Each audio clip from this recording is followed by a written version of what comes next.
बिस्मिल्लाहिर्रहमानिर्रहीम, अस्सलाम वालेकुम, सुबह खैर। आप देख रहे हैं एक्सप्रेसो, मैं हूं हिना आदिल और मैं हूं अली अनीक सैयद। उम्मीद आप खैर आफियत से होंगे और सर्दी को खूब इंजॉय कर रहे होंगे। वैसे अफवाहें गर्दिश कर रही हैं कि लाहौर जैसे शहर में भी बर्फबारी हो सकती है, तो आप देख रही हैं ठंड वैसे ऐसी पड़ रही है। क्या नतीजा निकलेगा हमने बात करनी जरूर करनी है इसके ऊपर, उस पर भी बात होगी। लेकिन इस वक्त जो बैनुल-अक़वामी सतह पर और मुल्की सतह पर जो सियासी सूरत है वो काफी गर्म है। तो सबसे पहले मुल्की सतह पर बात करते हैं कि क्या हो रहा है। तो हुकूमत और अपोजिशन के दरमियान मुज़ाकरात डेडलॉक का शिकार तो है और पहल कौन करेगा इसका सभी को इंतजार है। मगर गुज़िश्ता रोज एक ताजा हवा का झोंका नजर आया और पीटीआई वफ्द ने स्पीकर कौमी असम्बली से मुलाकात की। वफ्द में chairman PTI barrister Gohar Ali Khan, साबिक स्पीकर कौमी assembly Asad Qaiser, chief whip Malik Aamir Dogar शामिल थे और अपोजिशन लीडर की तकर्री के हवाले से तफसीली बातचीत हुई।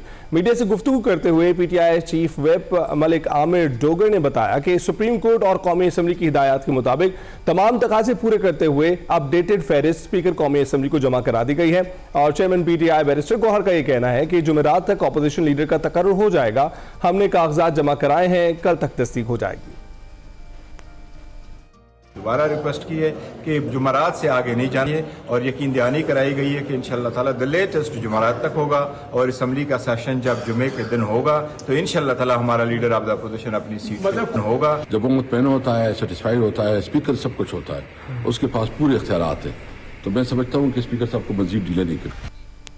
और उधर वज़ीर आला सुहेल आफरीदी का पंजाब के बाद सिंध का दौरा खबरों में है। गुज़िश्ता रोज सीनियर वज़ीर सिंध शर्जील मेमन ने प्रेस कॉन्फ्रेंस की। उन्होंने कहा कि कराची में 9 मई जैसा वाक़या दोहराने की कोशिश की गई और सिंध हुकूमत ने बड़े तहम्मुल का मुज़ाहरा किया। तमाम वाक़यात के बाद पीटीआई की सूबाई क़यादत के खिलाफ कोई पर्चा नहीं काटा गया और सुहेल आफरीदी ने एहतराम की लाज नहीं रखी। फिर एक दफ़ा एक खतर कोशिश की गई कि 9 मई जैसा वाकया कराची में दोहराया जाए। पुलिस पे पथराव किए गए, जिस तरीके से मीडिया की गाड़ियां, या आप मीडिया में बैठे हैं, आपकी गाड़ियों को जिस तरीके से उसके शीशे तोड़े गए, ये सारी जहन की अक्कासी करती हैं कि आपका जो लीडर है जिसने आपके जहनों में सिर्फ इंतशार, मुल्क और हुकूमतों के खिलाफ जो है वो बगावतें करना और जो है इस तरह की चीजें करनी जिससे खुदा न खासा किसी को नुकसान हो, आपने वो हर काम किया अनफॉर्चुनेटली। तो इसी पर हमने बात करनी है। हमारे साथ बात करने के लिए आमिर इलियास राना साहब मौजूद हैं, सीनियर तजज़ियाकार हैं। आमिर साहब बहुत बहुत शुक्रिया हमें ज्वाइन करने के लिए। गुड मॉर्निंग, कैसे हैं आप? जी शुक्र अल्लाह का, आप लोग सुनाएं। ठंड महसूस कर रहे हैं लाहौर में बैठे। ठंड के साथ साथ धुंध भी है, बर्फबारी का भी इम्कान है और बर्फबारी का इम्कान भी है लाहौर में। अच्छा, ये इस पर तो हमने तस्दीक करनी है, वैसे तो अफवाह ही है। आमिर साहब, इस वक्त जो सियासी सूरत हाल है, अगर उसकी बात करें, आपको लगता है कुछ ब्रेक थ्रू मिल रहा है, इत्तेफाक होता हुआ नजर आ रहा है? आपको लगता है कि एक आध दिन में जो है ये तय हो जाएगा? देखें, बज़ाहिर इसमें कोई रुकावट रह नहीं गई और 3 महीने या इससे ज्यादा टाइम पीटीआई ने इस वावेले में गुजारा कि स्पीकर गैर जानिबदार नहीं रहे और वो पार्टी बन गए हैं और हमारा अपोजिशन लीडर नहीं बना रहे। उन्होंने इस दौरान कई दफ़ा कहा कि आपने पेशावर हाई कोर्ट में केस किया हुआ है। अब बिल आखिर इनको केस वापस लेना पड़ा और पब्लिक में अपॉलॉजी भी नहीं की कि हम गलत बयानी से काम लेते रहे। मैं हमेशा कहता हूँ कि स्पीकर अयाज सादिक ने 2014 के बाद भी किरदार अदा किया था पीटीआई के लिए। अब भी जो स्पीकर का मनसब है उसको वो लेके बड़े अच्छे अंदाज में चल रहे हैं। ये कल जाके मिल के आके इन्होंने कहा है कि जुमेरात तक हो जाएगा। मेरा ख्याल आज या कल में नोटिफिकेशन, अब कोई मुज़ायका नहीं रहा। जहन में रखिएगा कि अयाज सादिक ही वो शख्सियत थे जिन्होंने डॉक्टर उज़्मा की जो आखिरी मुलाकात इमरान खान से हुई थी, वो उन्होंने बैरिस्टर गौहर, अल्लामा राजा नासिर अब्बास और पीटीआई का पूरा वफ्द गया था साथ, सिवाय महमूद खान अचकज़ई के। बाकी सब ने रिक्वेस्ट की थी और गारंटी दी थी कि वहाँ मुलाकात के बाद कोई ऐसी सिचुएशन पैदा नहीं करेंगे कि एम्बेरस हो। और अब सब लोग ये फंस गए हुए हैं स्पीकर के सामने कि इन्होंने गारंटियां भी दी, वजाहतें भी दी और उसके बाद अब जो कुछ हुआ उसके बाद DGI-SPR भी मुसलसल खुल के बोल रहे हैं कि इमरान खान क्या चाह रहे हैं, फौज में और अवाम में दराड़े और उसकी कोशिश की इजाजत नहीं दी जाएगी, ना ऐसी सियासत की। तो बस फिर उसके बाद से मजीद सख्ती शुरू है इनके लिए। बहरहाल अयाज सादिक के जरिए ही इन्हें जब भी कभी जरूरत पड़ेगी मुज़ाकरात की और होने भी मुज़ाकरात से ही हाल है, क्योंकि ये अभी 8 फरवरी का इनके जहन में मौजूद है। हालांकि लोग मजाक उड़ाना शुरू हो गए हैं कि भाई आपने पहिया जाम की हड़ताल 8 फरवरी दी है और स्कूल कॉलेज यूनिवर्सिटियां बंद करने की बात की, 8 को तो इतवार है, तो फिर आप क्या करेंगे उस दिन? सही। अच्छा आमिर साहब, मुज़ाकरात की हम बात कर रहे हैं, मुज़ाकरात का जिक्र हो रहा है और कहीं ना कहीं लग रहा है कि ताज़ा हवा का झोंका है ये जो गुफ्तगू हुई है और जिस तरह से अपोजिशन लीडर की तैनाती के हवाले से भी बातचीत है। आपको लगता है जो महमूद अचकज़ई साहब का एक ट्वीट था वो आपकी नज़रों से भी गुजरा होगा मुज़ाकरात के हवाले से? कौन से मुज़ाकरात, किससे मुज़ाकरात, और उसमें उन्होंने जो अपनी कंडीशन रखी थी वो भी हमें याद है। अब इसके बाद फिर अब अपोजिशन लीडर बनना, क्या अपने मौक़िफ़ से थोड़ा बहुत पीछे हटेंगे वो, और हटने में ही फ़ायदा है, या फिर इसी चीज़ पर कायम रहेंगे और ये डेडलॉक इसी तरह से चलता रहेगा? नहीं, देखे, मैं 1992 से उनको पार्लियामेंट में देख रहा हूँ, बात होती देख रहे हैं, जज्बात होते हैं वो उसी तरह गरजते बरसते हैं, लेकिन वो फिर आपको पता है ना कि वो सेल्डम बाइट वाला कहानी भी साथ आ जाती है। तो आप ये देखें कि वो तकरीर बड़ी धुआंधार करेंगे, शायद इससे भी सख्त करेंगे। अच्छा। लेकिन फिर बातचीत का रास्ता भी तभी निकलेगा, क्योंकि 8 फरवरी गुजर जाएगी ना। 8 फरवरी तक तो जोश जज्बा, स्ट्रीट मूवमेंट, ये कहानी सारी बनाई जा रही है ना कि जी खान ने कहा है और हम कर रहे हैं, तो बिल्कुल ठीक बात है कि ये करें जरूर, इनका राइट है। इनको जो राइट पीटीआई को पीपल्स पार्टी ने देख लिया और जो जमहूरियत का मजा उन्होंने चखा है, अब वो सारे हाथ लगा के देख रहे हैं पीपल्स पार्टी वाले भी कि हमारे साथ क्या किया है इस मेजबानी का, कि जिस खुशगुमानी में हमने उन्हें कहा था कि जी देखे पंजाब से आपको बिल्कुल एक नया तासुर देंगे, तो फिर जो एंड हुआ है वो आपने भी देख लिया कि क्या हुआ इस बातचीत का, इस रास्ता देने का, फराख दिली का, कि पीपल्स पार्टी की पूरी क़यादत को वो इमरान खान का मैसेज लेके जाते हैं। होना यही चाहिए था कि जब एक गवर्नमेंट आपको हॉस्टाइल रवैया नहीं दे रही, आपके साथ ठीक चल रहे हैं, और आपने उनको पंजाब गवर्नमेंट की तरह ललकारा भी नहीं था पहले से। पंजाब पे तो ये ऐसे था जैसे लाहौर मकबूजा इलाका है और उसे फतह करने चले हैं, तो वहां से बदमजगी शुरू हुई थी। तो सिंध में तो इन्होंने ऐसा काम नहीं किया और उन्होंने भी नहीं किया, लेकिन इन्होंने फिर बैठ के वहां पे जरदारी साहब, बिलावल, इन सब के ऊपर जिस तरह तबर्रा तोला है, तो वो फिर हालात में तो गड़बड़ होनी थी। तो ये आमिर साहब साथ साथ ये भी देखें ना कि जब भी कोई तहरीक मोमेंटम पकड़ती है, अमूमन उसका मरकज जो है लाहौर ही होता है। लाहौर में तो कोई खास जो है एक्टिविटी नहीं कर पाए हैं, और हम देख रहे हैं कि सुहेल आफरीदी साहब कराची में कुछ बेहतरी थी, इसके बावजूद जो दोनों शहरों की इंतजामिया थी उन्होंने बड़ा खंदा पेशानी से काम लिया है और उनको जगह दी है, इस चीज़ की मोहलत दी है। अब आपको लगता है कि केपी में जो कुछ भी एहतजाज करने जा रहे हैं, जो उन्होंने स्केड्यूल जारी किए हैं, उससे कोई तब्दीली ला सकेंगे?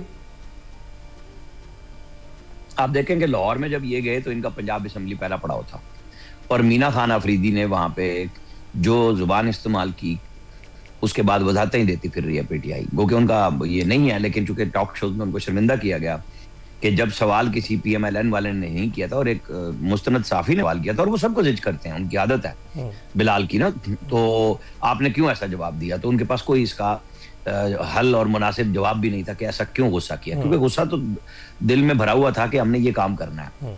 यही काम मीना खान अफरीदी ने कराची प्रेस क्लब में किया, वो मेजबान थे, इन्होंने ऐसी ऐसी जुबान इस्तेमाल किया कि वो कराची प्रेस क्लब शायद किसी दिन प्रेस कॉन्फ्रेंस खुद ही कर दे कि उनके साथ, उन मेजबानों के साथ क्या किया। मीना खान अफरीदी उसमें सुरखैल थे फिर वहीं से, और वहां पे भी बड़ी ही गलत जुबान इस्तेमाल की साफियों के बारे में।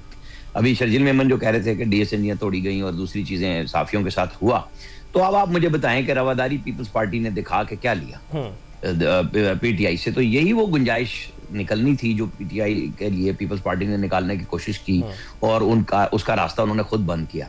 मुझे नहीं लगता कि ये अभी भी, क्योंकि इनके जहन में है कि इमरान खान तो खुश नहीं होंगे ना अगर हम बातचीत करेंगे, लिहाजा सब मुआहदे, गुफ्तगू जो एक थी कि भाई बामी एहतराम रवादारी का रखा जाएगा, उसको तोड़ के वजीर आला ने गुफ्तगू की और सारा कुछ किया। तो अब आप ये बस 8 फरवरी तक तो मैं और आप इसी बहस में रहेंगे, जैसे उस वक्त होता था कि नवंबर में 26 नवंबर आ रहा है और पता नहीं क्या क्या होगा, और हम आप कहते थे यहाँ पे बैठ के कि नवंबर भी आएगा और फिर हम देखेंगे कि ये क्या कर लेंगे। नहीं हो सका।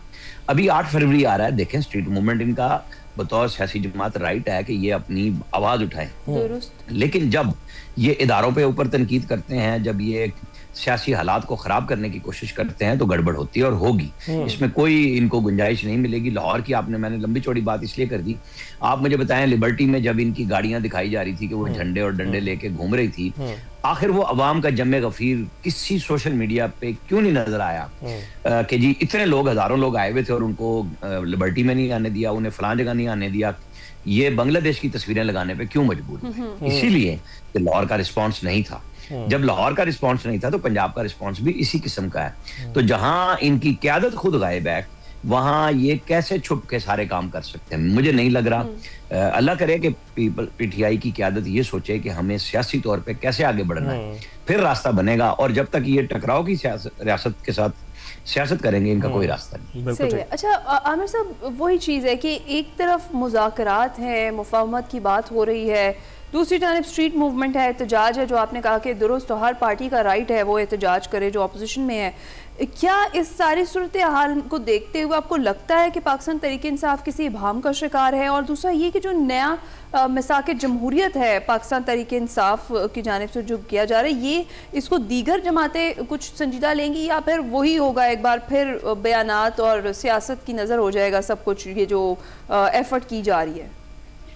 देखिए, अभी तो ये सारी गुफ्तगू जब रास्ते नहीं बन रहे तो हो रहे हैं, तो इन्हें असेंबली में आके इनके अपोजिशन लीडर आ रहे हैं, करें, पीटीआई के चेयरमैन बैरिस्टर गौहर मौजूद हैं, करें बात, और वो गवर्नमेंट के साथ वहीं पे बात होनी है ना, पार्लियामेंट में। जो गवर्नमेंट की तादी जमातें हैं उनके साथ भी वहीं होनी है। जो पीपल्स पार्टी के साथ ताज़ा तरीन ये करके आए हैं, तो आपके ख्याल में कि वो इनको वेलकम करने के लिए बैठेंगे? वो जरूर कहेंगे, क्योंकि आसिफ जरदारी और शहबाज शरीफ ने तो अपोजिशन में इमरान खान को ये ऑफर की थी। आज ये इतने अरसे के बाद इनको मिसाक जमहूरियत नया याद आया, तो फिर पार्लियामेंट की कमेटियों से भागना भी नहीं चाहिए, वहीं बैठ के नया मिसाक बनेगा ना। देखें, बेनजीर भुट्टो मरूमा और नवाज शरीफ ने लंदन में अगर जिला वतनी में किया था तो वो बात समझ आती थी। आज जब आप पाकिस्तान में मौजूद हैं, सियासत कर रहे हैं, तो फिर उसकी जगह पार्लियामेंट है।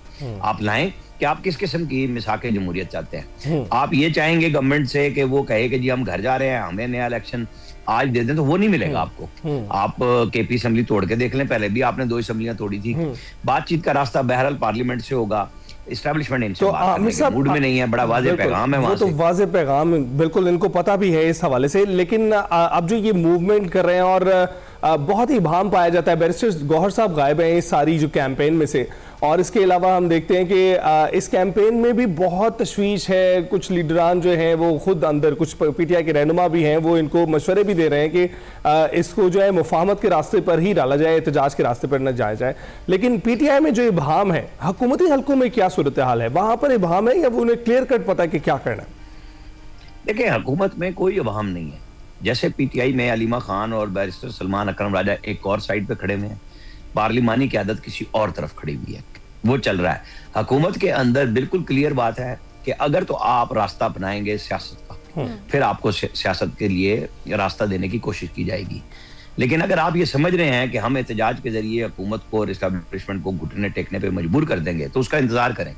पहले तो आप ये कोशिश करके देखें ना कि 8 फरवरी को आप क्या करेंगे, कितना बड़ा एहतजाज करेंगे। तो ये चीजें देखने वाली हैं। कौन सा कोई अब ज्यादा टाइम रह गया 8 फरवरी में, अब 1 महीने से भी कम टाइम रह गया, तो बिल्कुल इनको मूवमेंट करनी चाहिए। केपी से तो ये हमेशा से ही मूवमेंट चलाते हैं, सरकारी खर्चे पे होता है, सब कुछ होता है। तो अभी भी वो कह रहे हैं कि अभी हमने सोचा नहीं है। रात भी सलमान अकरम राजा कह रहे थे कि इस्लामाबाद आना है या नहीं आना, ये फैसला हम करेंगे। लेकिन वो करने से ज्यादा अमल करने पे कोशिश करते हैं।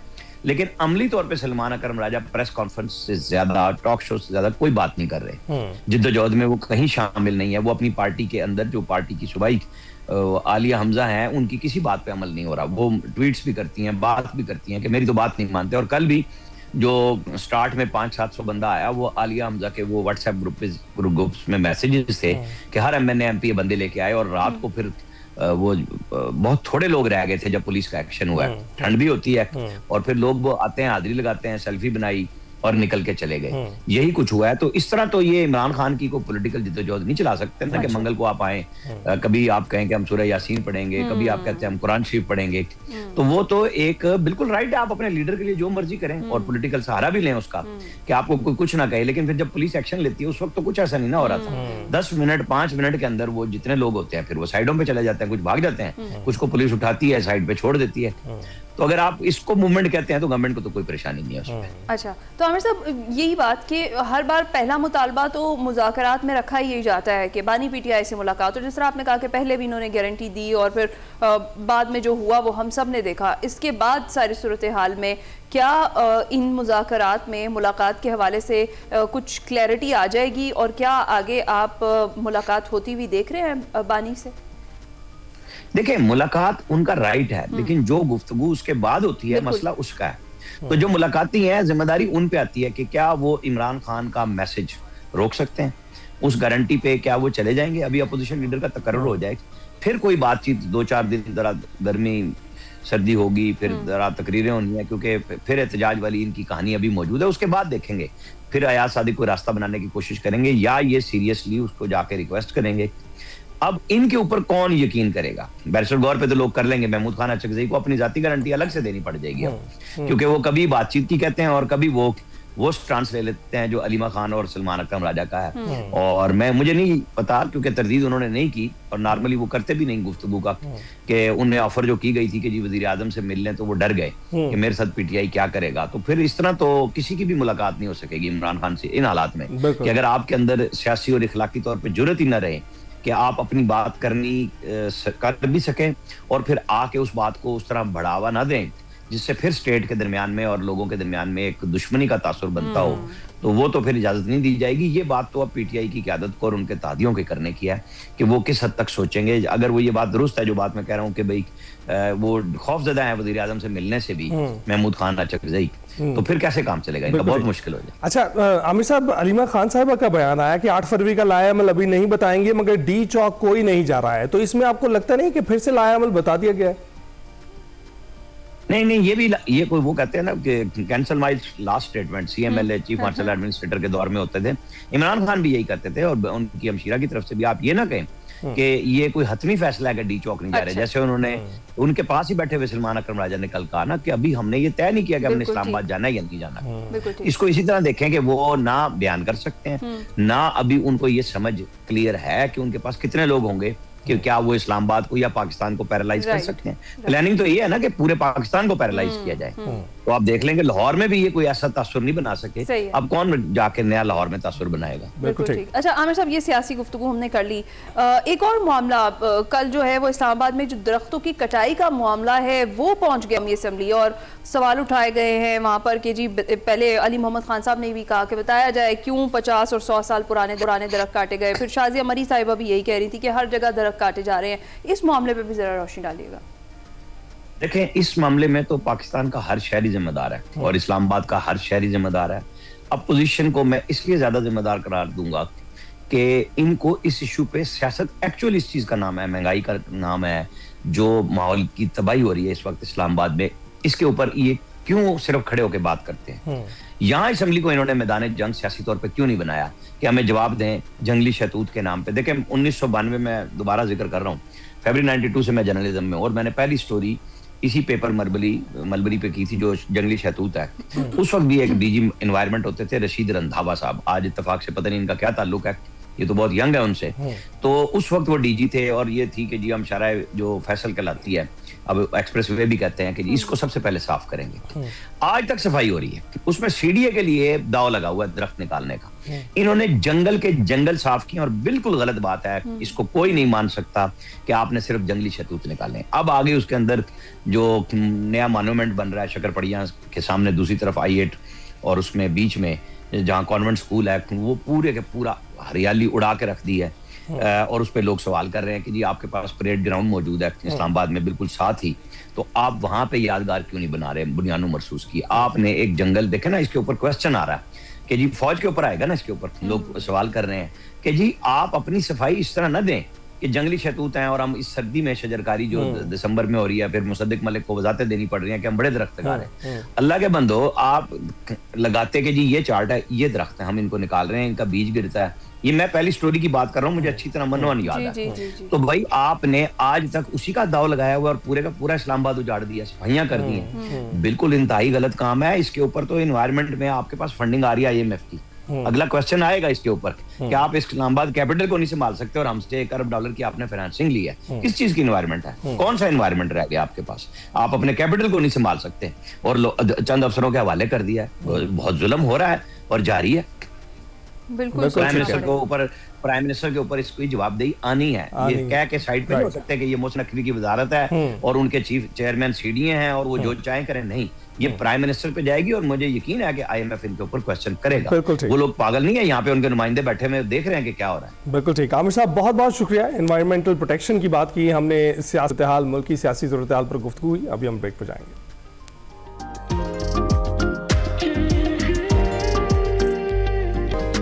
Welcome back to Expresso. नाज़रीन, बहुत से अफराद कुदरत की अता करदा सलाहियतों को बरूए कार लाकर बरसों की तरक्की दिनों में कर लेते हैं।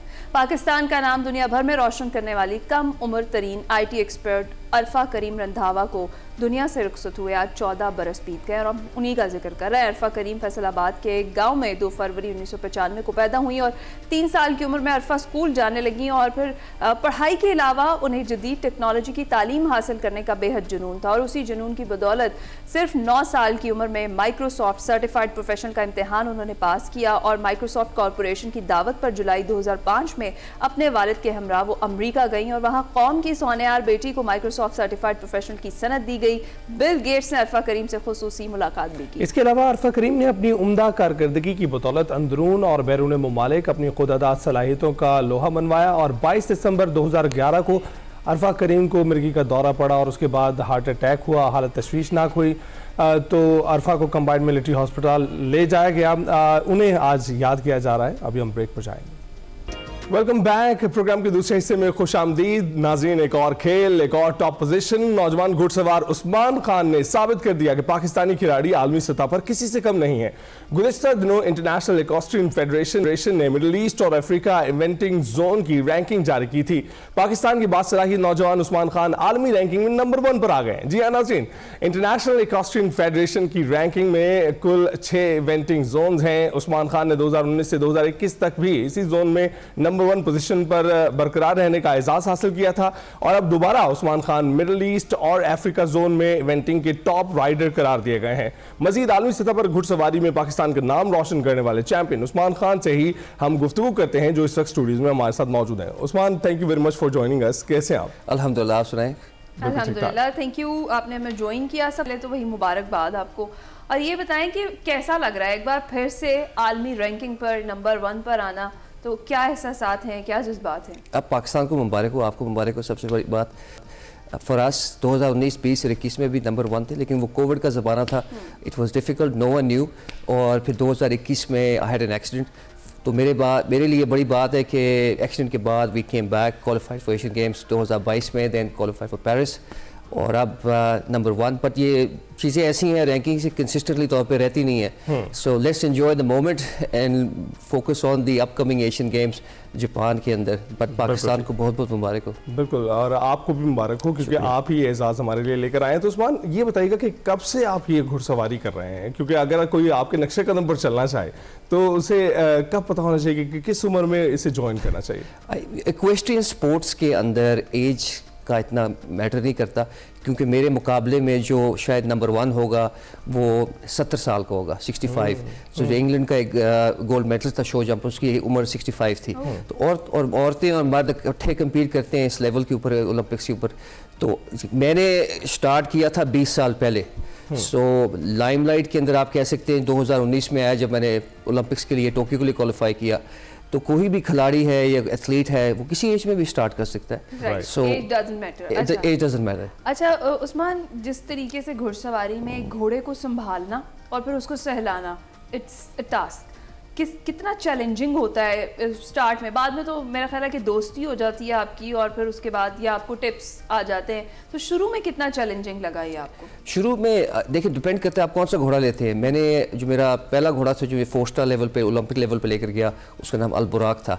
Was 3 years old, so I had to train the horse from the start. फिर घोड़े आए, आज़ाद कश्मीर आया, गिलगित बल्तिस्तान आया, खैबर पख्तूनख्वा आया।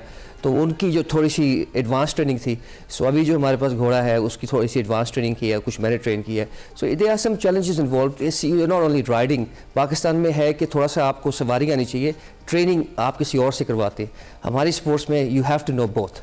बिल्कुल। और ये जो मशीन्स के साथ लोग काम करते हैं, जैसा कोई जहाज़ उड़ा रहे हैं, तो अक्सर कहा जाता है कि आप जब फ्लाइंग कर रहे होते हैं तो सोचें कि आप जहाज़ आपके जिस्म का हिस्सा है।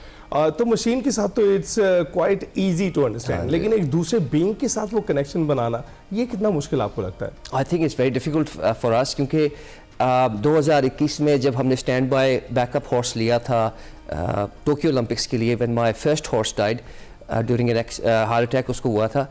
तो जो सबसे बड़ा चैलेंज था कि हम उसके साथ पेयर अप कैसे करेंगे in a very short period of time. Normally it takes about 12 से 18 महीने टू पेयर अप, क्योंकि जब आप फेंसेस जंप कर रहे हैं, the big fences, the Olympic level fences, और इनमें गिव नहीं है।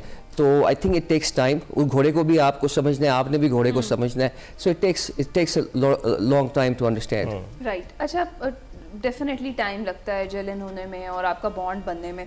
ये एक वाकई बहुत महंगा खेल है, और अगर घोड़ों की हम बात करें, आप जिस तरह उनकी सिलेक्शन की हम बात कर रहे हैं, तो वो एक अलग से इंडस्ट्री है, और एक एक घोड़ा मतलब उसकी कीमत जो है वो लाखों में है। तो इसके लिए क्या किया जाए? अगर कोई इनिशियली स्टार्ट करता है, तो जिस तरह आपने कहा कि एक यंग जो घोड़ा था 3 साल का था और उसको फिर आपने शुरू से अपने साथ ट्रेन किया, ऐसे कर लिया जाए, या फिर एक फुली ट्रेंड घोड़ा जो है वो होना चाहिए? इस हवाले से बताएं। आप पूछ रही हैं कीमतें और कीमतें और मेहनत, तो ये सारे all interlink together. So just to give you an idea on cost bracket, 3 साल का घोड़ा लेंगे तो आपको सस्ते में पड़ेगा 5, 6, 7 हज़ार का। मैं बात कर रहा हूँ 2010 की प्राइस मार्केट। आज की प्राइस मार्केट डिफरेंट है, यूरोप में कुछ और है, 15,000 20,000 यूरोस जो बन जाते हैं 1 करोड़ के करीब, 90 लाख के करीब। लेकिन अगर आपने ओलंपिक्स में जाना है और आपको बड़ी जल्दी है, इंस्टेंट ग्रेटिफिकेशन चाहिए, जिस तरह आजकल सोशल मीडिया में चल रहा है, और ड्रेसाज में हमने देखा है ट्रेंड, बड़ा प्रोमिनेंट ट्रेंड है कि you go and buy advance horse, and that advance horse could be around 2 lakh 3 lakh euro.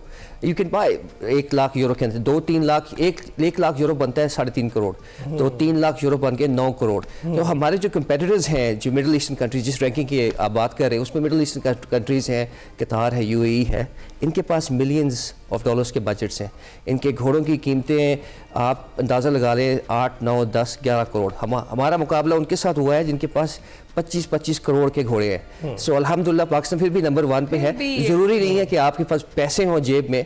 If that was the case, जितने भी दुनिया में बिलियनियर्स हैं वो वर्ल्ड रैंकिंग के टॉप नंबर 1 पे होते। बिल्कुल ठीक, टैलेंट होना बहुत ज़्यादा ज़रूरी है, जो आप में था। और सबसे बड़ी बात दुआएं, माँ बाप की दुआएं, आपकी दुआएं। आई don't think so that's a best replacement for money. कि ये जो ब्लेजर है ना ग्रीन, इसका भी एक जज्बा और इसकी भी एक बरकत अलग ही होती है। Next level. अगर आप 19 बेस पे खेल रहे हैं ग्रीन के बाद, आप टोटल 20 पे चले जाते हैं। बिल्कुल ठीक है, और ग्रीन जहां पर भी हो आपको पता है कि फिर वो नुमाया नजर आ रहा है। उस्मान, ट्रेडिशन को अलाइव रखना कितना जरूरी है? क्योंकि आजकल हम देख रहे हैं मैकेनिकल दुनिया है, AI की दुनिया है, जिसमें चीजें जो है इवॉल्व करते करते कहीं से कहीं चली गई हैं, लेकिन ये एक ट्रेडिशन था जो शुरू से जो राजा महाराजाओं, बादशाहों, सुल्तानों और उनके दरबारों में इस तरह के लोग मौजूद होते थे और उनकी जंगें इन पर होती थी। ये ट्रेडिशन को अलाइव रखना कि आपको लगता है कि आपके गेम्स के जरिए किस तरह से इंश्योर किया गया है? आजकल के ज़माने में तो जंगें घोड़ों में तो हो नहीं रही। किसी ज़माने में ये हमारी ट्रांसपोर्ट का एक मीन होता था। अब हमारा शौक बन गया है और एक एक्सपेंसिव चीज़ होगी। पहले एक कॉमन चीज़ें होती थी, आप ले जाएं अगर बहुत सदियाँ पहले। आजकल के ज़माने में ओलंपिक डिसिप्लिन्स जो हैं वो सेपरेट हो गए, शो जंपिंग, ड्रेसाज और इवेंटिंग, और जो जिसकी तरफ आप लेके जा रहे हैं, कोई नेज़ाबाजी होगी, पोलो होगी, उसकी अलग सिस्टम्स हैं। हमने जो मैं कर सकता हूँ इवेंटिंग के लिहाज से और ओलंपिक डिसिप्लिन्स के लिहाज से, वो मैं अपनी सलाहियत में कर रहा हूँ। आई डोंट थिंक कि I go back really back in time के 2 साल 100 साल पहले क्या हो रहा था, क्योंकि the modern trend has changed quite a lot show jumping के अंदर। मेरे दादा भी शो जंपिंग में थे, फौज के अंदर थे, और we've kept the tradition alive. But if I go back to thinking of riding 200 साल पहले, that is totally different way of doing things as well. Right. अच्छा उस्मान, हम ये बात कर रहे हैं कि एक्सपीरियंस होना, टैलेंट होना भी बहुत मैटर करता है, लेकिन इसके साथ साथ जब आप किसी इस तरह की इंटरनेशनल चैम्पियनशिप में या फिर इवेंट में पार्टिसिपेट करने के लिए जाते हैं, जो आपने अपना घोड़ा साथ लेकर जाना है, वो कितना ज़्यादा चैलेंजिंग होता है, वो कितना ज़्यादा एक्सपेंसिव है? उसमें ज़रा बताएं कि डॉक्यूमेंटेशन में क्या क्या मसाइल आते हैं यूजुअली लोगों को, या फिर आपने कभी फेस किए हो? आपने दुखती हुई राग को छेड़ दिया, क्योंकि इसमें सबसे बड़ा हमारे पास मसला चैलेंज है ना। अब देखिए, मैं 2 बार ओलंपिक्स में कर चुका हूँ क्वालिफाई, गया नहीं। 4 बार एशियन गेम्स में क्वालिफाई कर चुका हूँ, 3 बार नहीं गया। अब कोशिश है इस साल के इंशाल्लाह we get the stake holders, the sponsors to go to Japan. होता ये है कि मैं अब यूरोप में बेस्ड हूँ, तो घोड़े ने फ्लाई करना है बबल टू होता है कि क्वारंटीन लोकेशन है, घोड़े ने उधर जाना है 1-2 महीने पहले, उसको वो आइसोलेट कर देते हैं, उसके बाद घोड़ा फ्लाई करता है। जब वो लैंड करता है दूसरी साइड पे, एग्जांपल के तौर पे एशियन गेम्स के लिए हमें नरिता हमें जाना है, तो हमें ब्रसल या फ्रैंकफर्ट से फ्लाई करना पड़ेगा, और 12-13 घंटे की फ़्लाइट है नरेता जापान में। तो वहाँ क्वारंटीन होगा 2 हफ्ते, उसके बाद वो रिलीज़ करेंगे कॉम्पिटिशन्स के लिए, वापस आएगा 2-3 हफ्ते, फिर क्वारंटीन में, फिर वापस। तो एक आप लगा लें 1.5-2 महीने का प्रोसेस है। इसकी कॉस्ट जो हमारे पास अभी आई है वो सिर्फ 60 से 70 हज़ार यूरो के करीब है। So this is just going back and fourth. तो 60 से 70 हज़ार यूरो अब बन जाते हैं, आप अंदाज़ा लगा लें 2 करोड़ के करीब आई थिंक रफली। So that does not include the cost. मेरी कॉस्ट तो बड़ी सस्ती है जी, घोड़े की कॉस्ट बड़ी महंगी है। उसने जाना होता है पैलेट के अंदर, पैलेट के अंदर 3 घोड़े होते हैं। सो आई एम होपिंग कि जो बाकी एशियन कंट्रीज जो हैं जो जाएंगी उसी चार्टर्ड जहाज में जाएंगी, our cost will reduce, but it's a very expensive exercise. अच्छा, और इसमें स्पॉन्सर जो आपने जिक्र किया, वो मसाइल आपको भी फेस करने पड़ते हैं खुद के लिए भी और अपने इसी तरह घोड़े को ले जाने के लिए भी? मैं जी सारी जो 20 साल से सारी जो फंडिंग आपको जो प्रोफेसर सवाल था कि कैसे इसको फंड करें, I've totally funded myself, but I must acknowledge the Prime Minister Shehbaz Sharif, who did help us out, Paris Olympics pe lead up pe, and so on. But all the people who have helped us out, they also know that little bit does help, but it does not complete the whole job. So to get us across the line, खास तौर पर Narita Japan में, we need the funds to go there. और अगर हम पहुंच गए इंशाल्लाह, जो मेरी उम्मीद है, पाकिस्तान की पहली एंट्री होगी कि पहली बार पाकिस्तान घोड़ा अपना फ्लाई कर रहा है एक मुल्क से दूसरे मुल्क में, कॉन्टिनेंट से दूसरे। तो व्हाट्स योर व्यू उस्मान, आप आगे क्या देखते हैं कि पाकिस्तान में इस खेल को फ़रोग देने के लिए क्या करना चाहिए? पाकिस्तान में देखें, आज आपने मुझे इधर अपने स्टूडियो में बुलाया है, and the only reason I am here is because I have gone and competed internationally. We are making our international presence felt. We are not good, we are one of the best in the business. So we must get our riders to have international experience. और हमें events में जाना पड़ेगा, Asian Games होगी, Olympics होगी, world championships होगी, हमें इनमें जाना पड़ेगा। We have to bear the cost. I think वो ज़माने चले गए जब हम कहते थे वसाइल नहीं है। So we have the resources. मैं यहाँ आया हूँ 1 महीने से, लाहौर की रोडों पे फिर हूँ, मुझे तो वसाइल ही वसाइल नज़र आ रहे हैं। तो I think we have the resources, we have the stake holders और sponsors to fund the trip. Right. अच्छा उस्मान, आपको देखकर बहुत सारे जो हमारी यूथ है उसका इंटरेस्ट इस तरफ डेवलप हो गया है। डेफिनेटली जब इस तरह की अचीवमेंट आती है तो फिर सबका ही दिल चाहता है कि हम भी इस स्पोर्ट की तरफ चले जाएं। तो वो जो लोग हैं, और ख़ुसूसी तौर पर उनमें से वो लोग जो टैलेंटेड भी हैं इस हिसाब से, उनके लिए क्या आपका ख़ास पैगाम है? आई थिंक बिकॉज मैंने अपनी फॉरेन एजुकेशन ऑस्ट्रेलिया से ली, I have come after 25 years, तो मैंने अपनी 9 to 5 जॉब रखी। That was the main reason I was able to fund this whole exercise for 20 years. I think even the word impossible has got 3 parts. I am possible. So I think if you keep working towards your goal है, कोई छोटा बड़ा आपको कहे कि ये नहीं हो सकता, negativity, stay, remove the negative people अपनी ज़िंदगी से, go towards the positive people who take you to the next level, और then one step at a time. आजकल instant gratification बहुत है, फोटो छप गई, ये हो गया आगे पीछे, but आपको लंबी रेस का घोड़ा बनना पड़ेगा। और आपको लगता है इसका इकोसिस्टम यहाँ पर मौजूद है जो आपको Oh yes, I am trained by the military. मेरे वाले साहब फौज में थे 1980s में। ये लाहौर के अंदर कैवलरी स्कूल है। So I think we call the word we use English में स्कूलिंग, जो फ्रांस में इस्तेमाल होता है ड्रेसाज। सो everyone here is unknowingly doing dressage. Show jumping मेरे ग्रैंडफादर करते थे फौज के अंदर, बोलो तो खेलते हैं सारे लोग। So I think the foundations are there, बस इसको रीडायरेक्शन चाहिए उस पर लाने के लिए। और आपको मैं बता चलूँ कि रेंजर्स का राइडिंग स्कूल है, JPF में भी है, बहुत से राइडिंग स्कूल्स हैं पाकिस्तान, लाहौर के अंदर।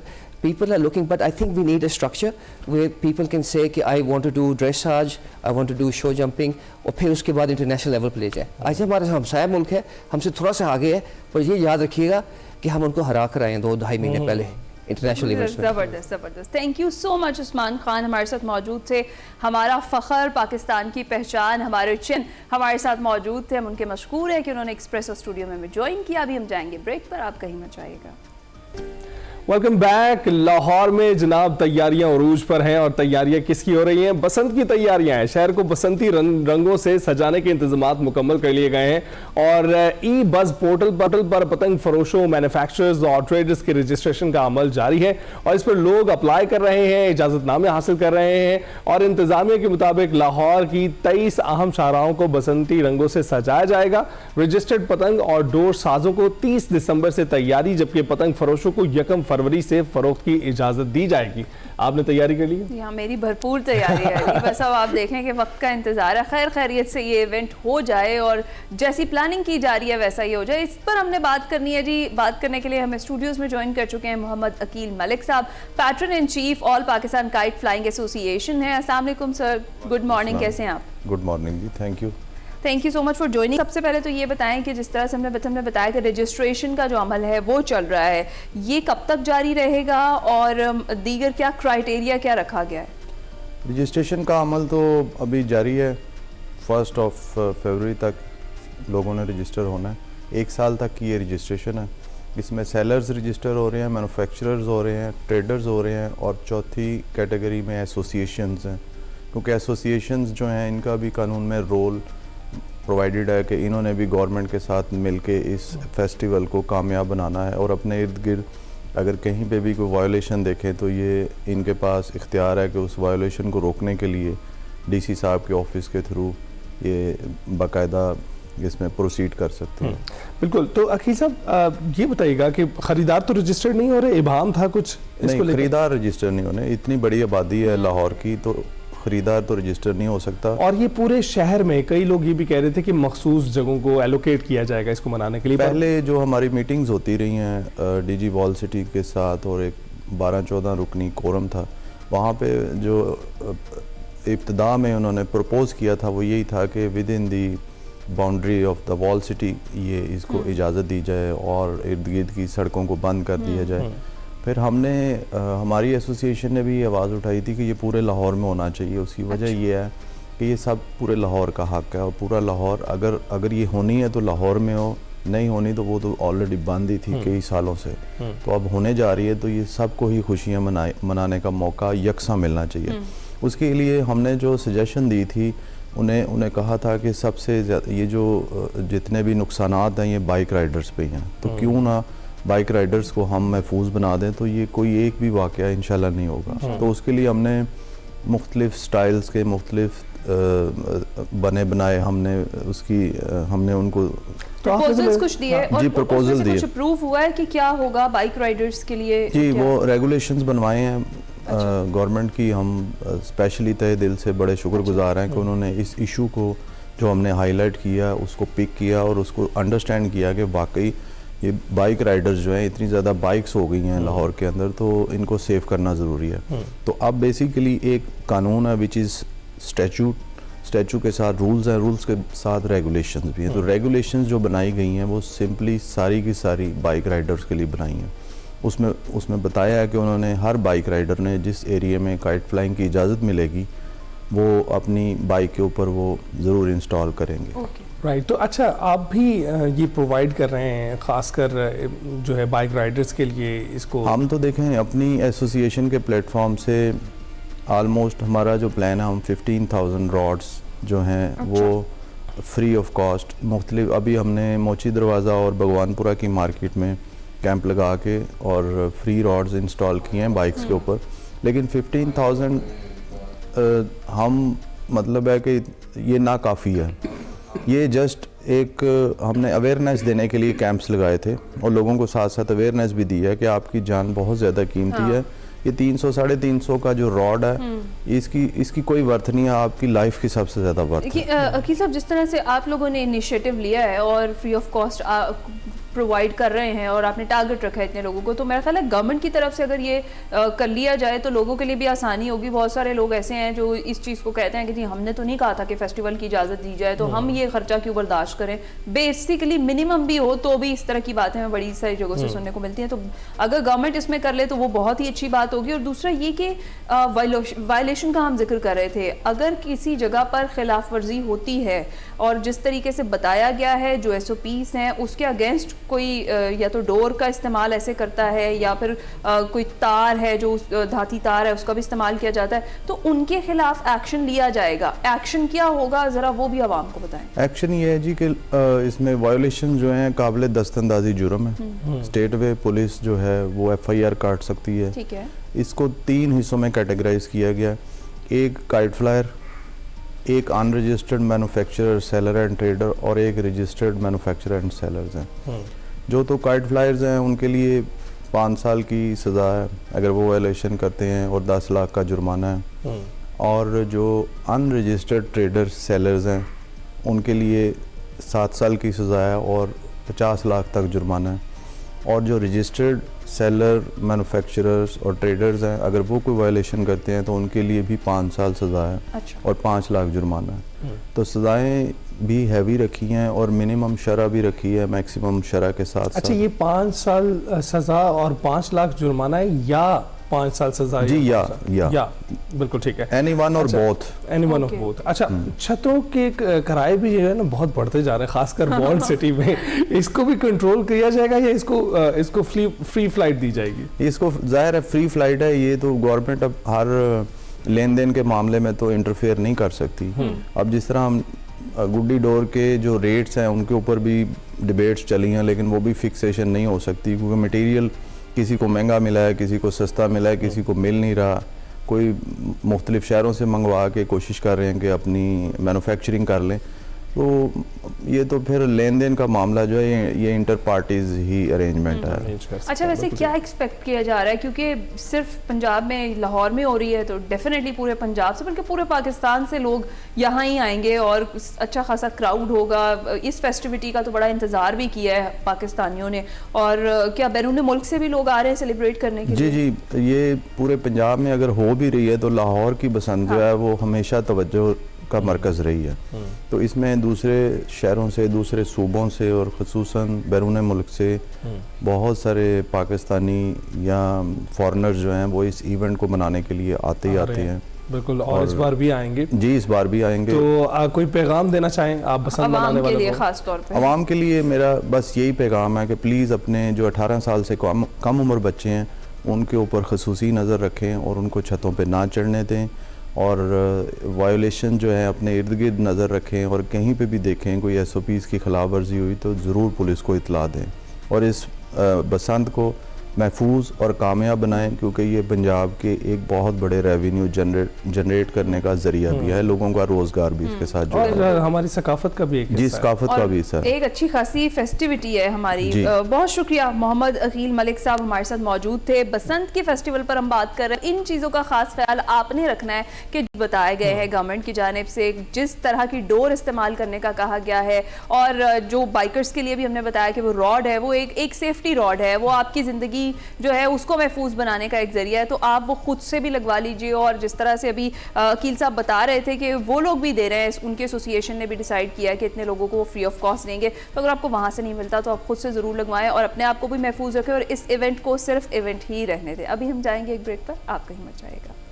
Welcome back to Expresso. जनाब, सोशल मीडिया पर कुछ दिनों से लाहौर में तारीखी बर्फबारी और शदीद सर्दी की अफवाहें गर्दिश कर रही थी, जिसका जिक्र हमने शो के आगाज में भी किया था, जिनमें यह दावा किया जा रहा था कि 16 से 25 जनवरी के दरमियान शहर में बर्फ पड़ सकती है। ताहम महकमा मौसमियात और पंजाब डिजास्टर मैनेजमेंट अथॉरिटी ने इन तमाम दावों को मुकम्मल तौर पर मुस्तरद ऑलरेडी कर दिया, लेकिन फिर भी ये खबरें गर्दिश कर रही थी। और ये भी वाज़ेह है कि लाहौर में इस मौसम में बर्फबारी का कोई इम्कान जो है वो ये बताया जा रहा है कि नहीं है, लेकिन सोशल मीडिया पर जो चलने वाली खबरें हैं उनके हवाले से भी कहा जा रहा है कि ये बिल्कुल ही बेबुनियाद है, इनमें कोई सदाकत है या नहीं है। अब ये हमने जानना है, ये बहुत बड़ा समझ चुका है, खास तौर पर लाहौर वालों के लिए ये जानना, क्योंकि जब भी हम सोशल मीडिया खोले हमें हर दूसरा बंदा यही बात करता दिखाई देता है कि जिस रफ्तार से सर्दी पड़ रही है और उस रफ्तार से हमें ये लग रहा है कि बर्फ भी पड़ जाएगी और टेम्परेचर कोई बड़ी बात नहीं है कि यहाँ पर बर्फबारी जो है वो हो जाए, क्योंकि इंडियन मीडिया तो पोर्ट भी बना चुका है लाहौर में, तो कुछ भी हो सकता है। इरफान अली काठिया साहब हमारे साथ मौजूद हैं, DGPDM में पंजाब। बहुत बहुत शुक्रिया इरफान साहब हमें ज्वाइन करने के लिए। सर्दी एंजॉय कर रहे हैं? जी बिल्कुल, सर्दी इंजॉय कर रहे हैं। Thank you very much for having me. और ये बिल्कुल जैसे आपने कहा, ये सोशल मीडिया पे इस तरह का अवहाम वो क्रिएट किया गया और इसको प्रॉपरली रिबट किया गया PMD की तरफ से भी, PDM में पंजाब की तरफ से भी। और ये ज़रूर है कि हम एक परसिस्टेंट कोल्ड वेव में पंजाब उसकी ग्रिप में है और अभी मज़ीद चंद दिन हमने इसी तरह रहना है, जिसमें शदीद धुंध जो है ये 18 तारीख तक इसी तरह रहेगी। और 18 को फिर हमारा मरी और गलियात वाली साइड पे क्योंकि बारिश और बर्फबारी मज़ीद होगी तो उससे कुछ रिस्पाइट आएगा। और 19 ऑनवर्ड्स फिर एक छोटा सिस्टम जिसमें शायद 21 और 22 को लाहौर में भी लाइट ड्रिजलिंग के चांसेस बने। उसके बाद फिर जाके मौसम हमारा प्रॉपरली खुलेगा। लेकिन ओवरऑल अगर मैं आपको बताऊं तो इस साल 2025 में क्योंकि हमने सुपर फ्लड देखा, लेकिन उसके बाद एक ड्राई सीजन वो पंजाब को देखना पड़ा और पाकिस्तान को सिर्फ दिसंबर में अगर मैं नॉर्मल रेनफॉल से जो तकरीबन 12.5 मिलीमीटर हुआ करती थी उसके अगेंस्ट सिर्फ 2.5 मिलीमीटर टोटल बारिश हुई पंजाब में, मतलब 75% डेविएशन रही। तो एक ड्राई सीजन हमारा जरूर रहा जिसकी वजह से स्मॉग, धुंध, ये चीजें कुछ रही। लेकिन अब उम्मीद यही है कि 18-19 के बाद जब ये एक सिस्टम, वेदर सिस्टम छोटा आएगा, उससे इंशाल्लाह ये धुंध से भी हमें काफी हद तक रिस्पाइट मिलेगी और ओवरऑल भी सिस्टम में जब बारिश होगी तो उसके बाद ये बीमारियां और जो मसाइल हैं मौसम के, ये इनमें भी बेहतरी आएगी। और आपने देखा कि पंजाब रेनफॉल एक्सपेक्टेड क्या है, कितनी बारिश होगी, हल्की फुल्की बारिश होगी या फिर खुल के बारिश होगी, जरा ये नहीं खुल के बारिश, ये भी बिल्कुल छोटा सिस्टम है और इसमें लाइट ड्रिजलिंग लाहौर में 21-22 के करीब जाके इसके चांसेस हैं। मरी गलियात में बहरहाल 19 को ये लाइट बारिश होगी, को बहुत बड़ी बारिश बहरहाल ये भी नहीं होगी। ये आपने देखा कि इन्हीं चीजों को मद्देनजर रखते हुए पंजाब गवर्नमेंट ने हमने पहले बच्चों के स्कूल्स की 1 हफ्ता छुट्टियां एक्सटेंड की और अब इंशाल्लाह उम्मीद यही है कि 18-19 के बाद जब ये छोटे बेशक वेदर सिस्टम भी होगा उससे मौसम में कुछ बेहतरी आएगी और उसके बाद स्कूल और बाकी एजुकेशनल वो इंस्टीट्यूशंस का काम आगे चल सकेगा। ओवरऑल लेकिन सिचुएशन ये इस विंटर सीजन में ड्राई और यही परसिस्टेंट कोल्ड वेव रही। तो ये इरफान साहब, गुज़िश्ता सालों की निस्बत इस साल आपको लगता है कि ज्यादा सर्दी होने वाली है? देखें, ये अगर पंजाब का ओवरऑल हमने इसका जो कंपैरिजन किया, ये मौसम की शिद्दत ये हर दूसरे चौथे साल इस तरीके से, क्योंकि अब आप ओवरऑल देखें कि हम एक जो क्लाइमेट चेंज है इसके असरात को हर दूसरे साल हम किसी न किसी फॉर्म में देख रहे होते हैं। तो ये भी जो टेम्परेचर इस वक्त भी है, ये कोई बिल्कुल अनहोनी टेम्परेचर नहीं है कि जो पंजाब की तारीख में कोई पहली दफा हुए हों। ये जो फ्रॉस्ट है जिसको कोरा कहते हैं, मतलब ये फसलों के लिए ये हर दूसरे चौथे साल एक नॉर्मल फिनोमेना है, ये होता है ऐसे।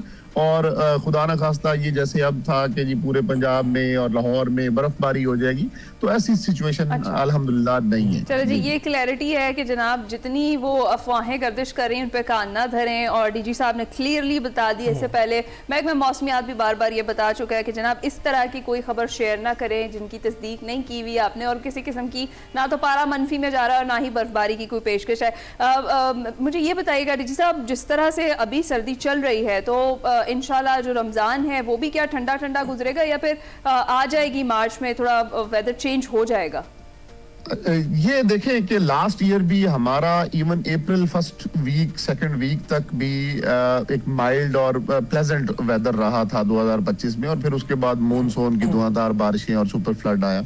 इस साल भी क्योंकि ये लेट भी स्टार्ट हुआ और जो अभी तक प्रेडिक्टेड है कि ये हमारा इंशाल्लाह रमजान भी और मार्च तक ये मौसम के प्लेजेंट रहने के काफी ज्यादा चांसेस हैं इंशाल्लाह। इरफान साहब, बहुत बहुत शुक्रिया, हमसे गुफ्तगू की आपने और बताया कि रमजान भी प्लेजेंट नहीं आएगा, तो ये भी एक बरकत की बात ही है। और इसके साथ साथ जान लीजिए कि लाहौर जैसे शहर में बिल्कुल बर्फबारी नहीं हो रही। हर खबर पर कान धरने की जरूरत नहीं है। जो सोशल मीडिया फेक न्यूज से भरा पड़ा है उसके लिए आप ट्रेडिशनल मीडिया से ही राब्ता करें, हमारे चैनल को ही देखिए। बिल्कुल ठीक। इसके साथ ही हम आपसे चाहेंगे इजाजत, आपसे मुलाकात होगी कल। अपना ख्याल रखिएगा, फीडबैक जरूर दीजिएगा। अल्लाह हाफिज। अल्लाह हाफिज।